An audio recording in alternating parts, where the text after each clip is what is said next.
2004 সালের মার্কিন যুক্তরাষ্ট্রে এক ভয়ঙ্কর হত্যাকাণ্ড সংঘটিত হয়, যার কেন্দ্রবিন্দু ছিল একটি বিলাসবহুল ইয়ট। স্কাইলার ড্যানিয়েল নামক এক প্রাক্তন শিশু অভিনেতা এবং তার সহযোগীরা ইয়ট চুরির পরিকল্পনা বাস্তবায়নের জন্য এক দম্পতিকে নির্মমভাবে হত্যা করে। এই ঘটনাটি আমেরিকার ইতিহাসে অন্যতম আলোচিত অপরাধ হিসেবে বিবেচিত হয়।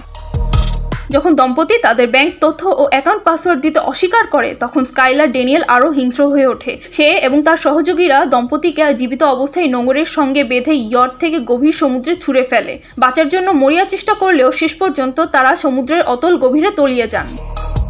এই হত্যাকাণ্ডের পর স্কাইলার ড্যানিয়েল হক দম্পতির সম্পত্তি বিক্রি ও ব্যাংক অ্যাকাউন্ট থেকে টাকা উত্তোলনের চেষ্টা করে, কিন্তু পুলিশ দ্রুতই এই রহস্যজনক নিখোঁজের তদন্ত শুরু করে এবং স্কাইলার ও তার সহযোগীদের সন্দেহভাজন হিসেবে চিহ্নিত করে। পুলিশি তদন্ত ও সাক্ষ্য প্রমাণের ভিত্তিতে 2005 সালে স্কাইলার ড্যানিয়েলকে গ্রেফতার করা হয়। তার স্ত্রী জেনিফার ড্যানিয়েল, যিনি পরিকল্পনার সঙ্গে যুক্ত ছিলেন, তাকেও গ্রেফতার করা হয়।